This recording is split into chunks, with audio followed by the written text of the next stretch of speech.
Hello everyone, I am doctor Sandeep और आज मैं फिर से आपके लिए कुछ ऐसा लाया हूँ जो कि मुझे लगता है जिसके बारे में बात करना बहुत ज़रूरी है। ये मॉडर्न मेडिसिन के बारे में ही कुछ है फ्रेंड्स, दोस्तों की मॉडर्न मेडिसिन, सो कॉल मॉडर्न मेडिसिन, जिसको जो कि एक्चुअली वेस्टर्न मेडिसिन है, जिसको मैं सारी चीज़ें समझने जानने के बाद अब मुझे इसको मॉडर्न मेडिसिन भी कहने का मन नहीं करता है, इसको मैं वेस्टर्न मेडिसिन ही कहता हूँ।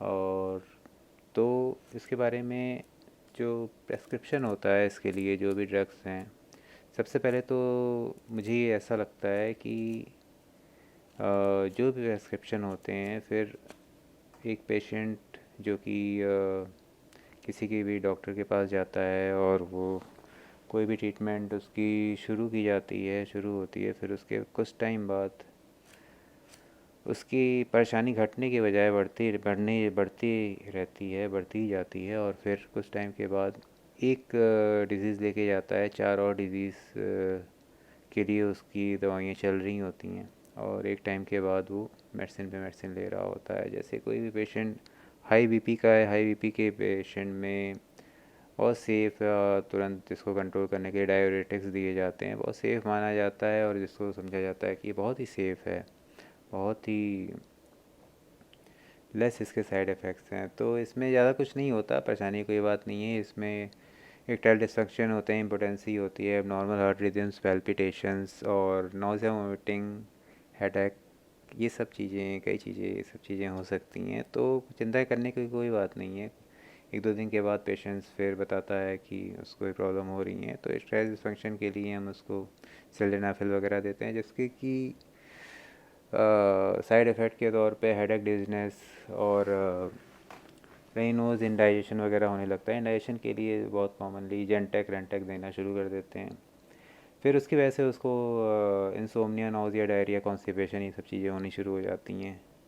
फिर उसके बाद भी कोई प्रॉब्लम नहीं है, हमारे पास उसकी भी मेडिसिन है, इंसोम्निया के लिए भी है, नाउज़िया के लिए भी है, डायरिया के लिए भी, कॉन्स्टिपेशन के लिए भी है। तो मेडिसिन पे मेडिसिन सब कुछ उसको दिया जा सकता है, हर चीज़ का, क्योंकि हमारे पास इलाज है फ्रेंड्स। तो अब हेडेक हो गया उसको, तो हेडेक के लिए हमारे पास पैरासीटामॉल है, पैरासीटामॉल से कॉन्स्टिपेशन होता है, एलर्जी रिएक्शंस होते हैं, लेकिन बिल्कुल भी कोई चिंता करने की बात नहीं है, सबके लिए हमारे पास कोई ना कोई ड्रग है। अब जैसे अब नॉर्मल रिदम हो गया है उसकी वजह से, डायबिटिक्स की वजह से, तो डायबिटिक्स एबनोरिज्म होता ही होता है, मतलब कि ये ज़्यादातर ही 90% केसेस में दिया देखा गया है। तो उसके लिए बहुत ही कॉमन प्रोनेस्टल यूज़ किया जाता है, जिसके कि डायरिया, लॉस एपेटाइट वगैरह होने लगता है। लॉस एपेटाइट के लिए भी हमारे पास ड्रग है, हम उसको इमोडियम दे सकते हैं। तो कितना मॉडर्न ये मेडिसिन है, और कितना ही सही है कि हमारे पास हर चीज़ के लिए ड्रग है, दवा है। तो इमोडियम देने लगते हैं लॉस ऑफ एपेटाइट के लिए। इमोडियम से फिर कॉन्स्टिपेशन होता है, और एब्डोमिनल पेन, वोमिटिंग, कई चीज़ें होने लगती हैं। तो वोमिटिंग हो, एब्डोमिनल पेन, ये सब तो हमारे लिए एकदम बाएं हाथ का खेल है। ये सब इन सब चीज़ के लिए हमारे पास दवा है। तो हम जितनी दवाइयाँ लिखते हैं उससे पेशेंट और सभी लोग, जितनी ज़्यादा हम दवा लिखेंगे उतनी ज़्यादा पेशेंट्स और उसके जो घर वाले वो इम्प्रेस होंगे। तो ये हमारी एक्सपर्टीज़ यही है कि हम दवा पे दवा लिखते जाएं, और एट लास्ट पेशेंट जो मर्ज़ लेके आता है, जो अपना परेशानी लेके आता है, फिर वो पेशेंट एट लास्ट वो यही भूल जाता है कि वो किस चीज़ के इलाज के लिए आया था। एट लास्ट उसको ये याद रह जाता है कि उसको दिन में सुबह कौन सी कितनी दवाएं खानी है, दिन में कितनी दवाएं खानी है, और रात में कितनी दवाएं खानी है। कई बार तो वो रात में 12 बजे अलार्म लगा के उसको कौन सी दवा खानी है, क्योंकि कुछ दवाएं 4 टाइम भी खानी होती हैं। तो बस उसको ये याद रह जाती हैं एट लास्ट। अब वो खाते खाते ही एट लास्ट किडनी फेलर होता है, लीवर फेलर होता है, फिर वो आईसीयू में आता है, वेंटिलेटर पे जाता है। वेंटिलेटर पे जाने के बाद 94%, और कई केसेस में, कई स्टडीज़ में भी देखी गई हैं कि कुछ स्टडीज़ में तो ये भी देखी 100% लोग फिर उससे वापस नहीं आते हैं, फिर वो उनकी डेथ ही हो जाती है। तो कहने का मतलब यही है कि सारी चीज़ें सामने हो रही हैं, सब दिख रही हैं सामने, फिर भी ना तो कहीं कोई सवाल है, ना तो कहीं कोई कोई सोच है। बस क्योंकि ये वेस्टर्न से आया है इसलिए सभी लोग एक्सेप्ट करते हैं इसको सुपीरियर। एक कॉम्प्लेक्स है आई थिंक कि हमारे सब में, इंडिया में और जो भी है, ये एक ईस्टर्न के ऊपर वेस्टर्न का एक कॉम्प्लेक्स सा हो गया, एक इन्फीरियरिटी कॉम्प्लेक्स है दोस्तों। मुझे तो ऐसे ही लगता है कि ना तो कहीं कोई सवाल उठता है, ना ही कहीं कोई अपना दिमाग लगाता है। जो भी WHO या वेस्टर्न से जो भी चीज़ें आती हैं, थोप दी जाती हैं, उसको हम चुपचाप एक्सेप्ट कर लेते हैं और भेड़ बकरियों की तरह बस उस पर अमल करना शुरू कर देते हैं।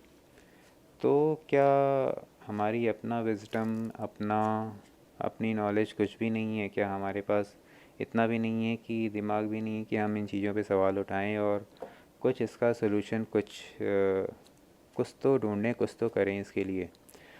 आपको पता होगा या शायद नहीं पता होगा, चाहे वो किसी फील्ड से, मेडिकल फील्ड से हो या ना हो, मैं सबके अवेयरनेस के लिए एक बहुत ही ज़रूरी बात ये बता देना चाहता हूँ कि दुनिया में third most common cause of death है वो एट्रोजेनिक डेथ है। Iatrogenic death means the death due to the medication और द ट्रीटमेंट इटसेल्फ। तो जो डॉक्टर्स के इलाज से या उनकी गलती की वजह से या उसके इलाज की वजह से जो डेथ होता है, वो third most common cause of death है। और ये ऑफिशियल है, ये मैं नहीं बोल रहा हूँ, ये ऑफिशियल है। आप कहीं पे भी आप गूगल करके देख सकते हो। तो कैंसर और कार्डियोजेनिक डेथ के बाद third most common cause of death is iatrogenic death. That means the death due to the medicine और द ट्रीटमेंट इटसेल्फ। तो third most common cause of death तब है जबकि आपको और सबको पता है कि कितने रिकॉर्डेड होते हैं ये सब चीज़ें कि मेडिसिन की वजह से डेथ हुई या मेडिकल एरर की वजह से डेथ हुई, वो कितने रिकॉर्ड होते हैं। तो आई थिंक तो अगर सारे रिकॉर्ड होने लगें और सब लोग इतने ईमानदार हो जाएं, सारे डॉक्टर, सारे हॉस्पिटल, सब पूरी दुनिया में, तो I think is the first most leading cause of death. ये तो सभी को समझना चाहिए कि थर्ड नहीं, शायद ये first most common cause of death हो, जो कि ऑफिशियली थर्ड कहा गया है।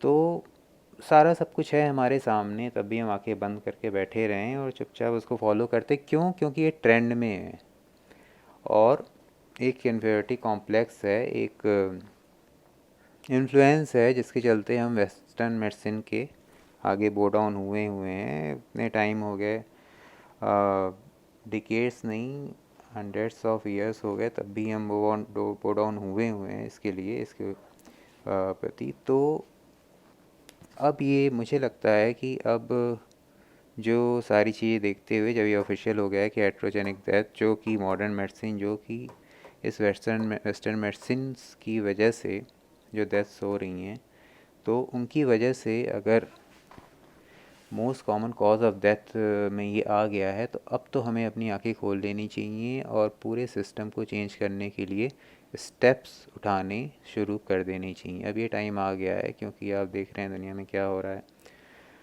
ज़्यादातर लोग, जो कि अभी भी नहीं पता है कि कोमॉर्बिडिटी के पेशेंट्स हैं, तो उनको उनकी डेथ किस वजह से हो रही है, जो कि अगर एक स्टडी करने का एक सब्जेक्ट है जिस पे स्टडी करनी चाहिए कि आखिर डेथ्स हो क्यों रही हैं।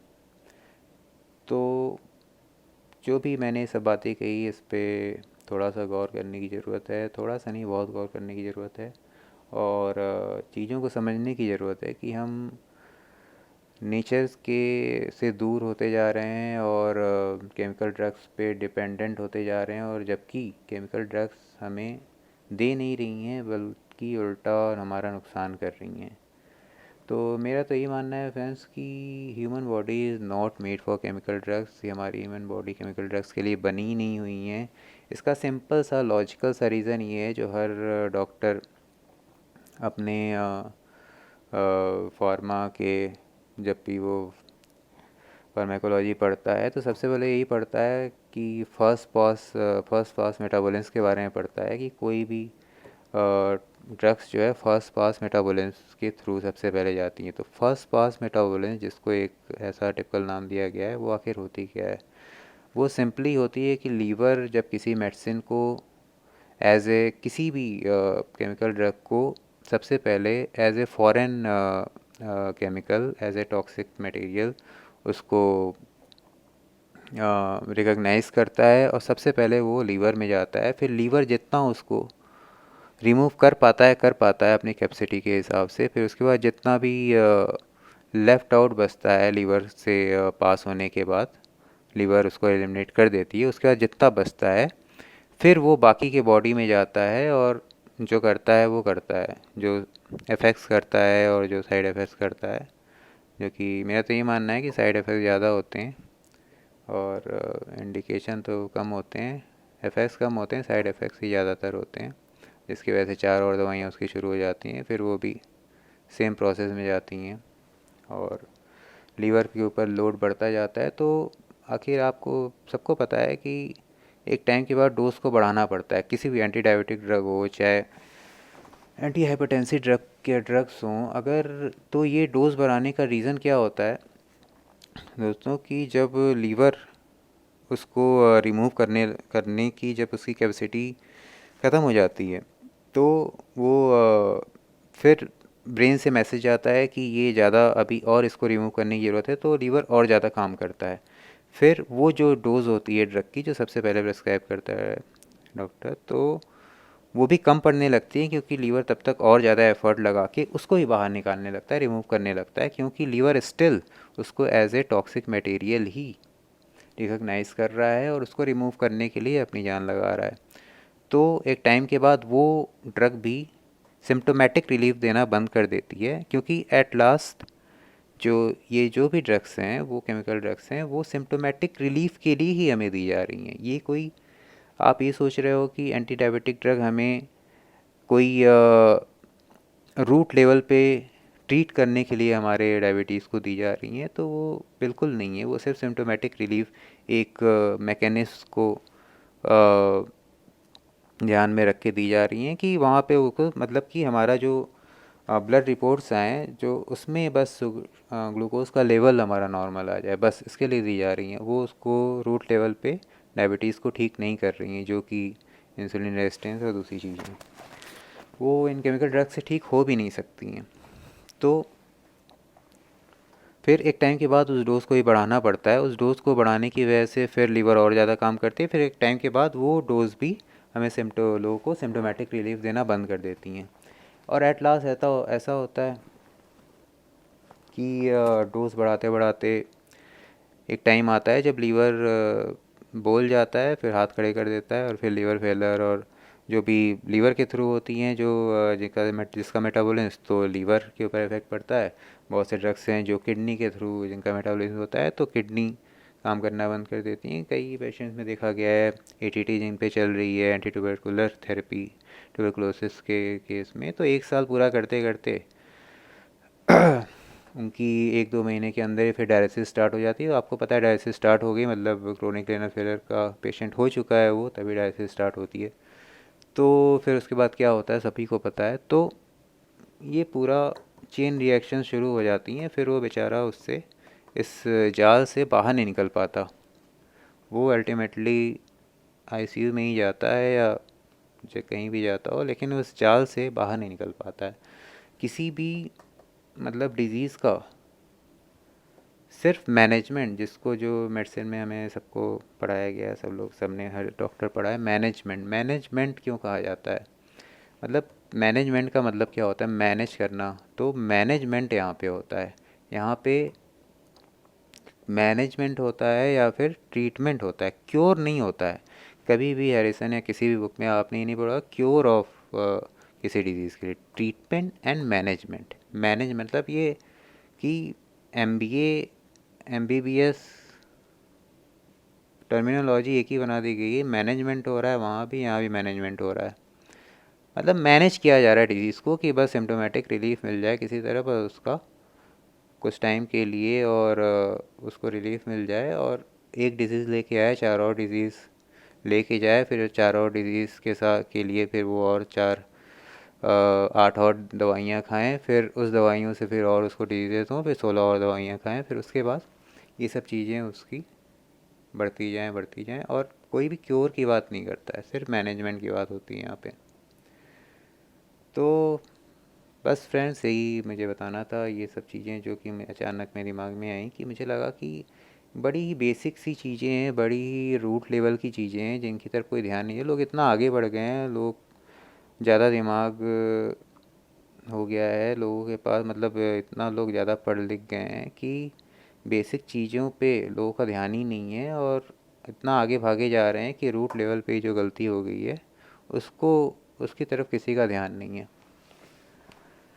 तो हमें वेस्टर्न जो भी चीज़ें हैं, चाहे वो, तो उनसे इन्फ्लुएंस होना, अब मुझे ये लगता है कि अब उनके इन्फ्लुएंस से बाहर आना चाहिए, और हमें अपनी भी कुछ लॉजिक, कुछ दिमाग लगाना चाहिए, और एक नया वे ऑफ मेडिसिन डेवलप करना चाहिए इंडिया को, और हमें एक नए सिरे से सोचते हुए बाकी ये वेस्टर्न मेडिसिन और जिस पे डिपेंडेंसी छोड़ के, जबकि हम आज देख रहे हैं कि WHO और इन सब जो वर्ल्ड लेवल की जो ऑर्गेनाइजेशन है, लोग अमेरिका तक इनको पूरी तरह से नकार चुका है, फंडिंग पूरी तरह से बंद कर चुका है, तो भी हम उसके मानसिक रूप से गुलाम क्यों बने हुए हैं? और मानसिक क्या है, पूरी तरह से मतलब डिपेंडेंसी है अभी भी।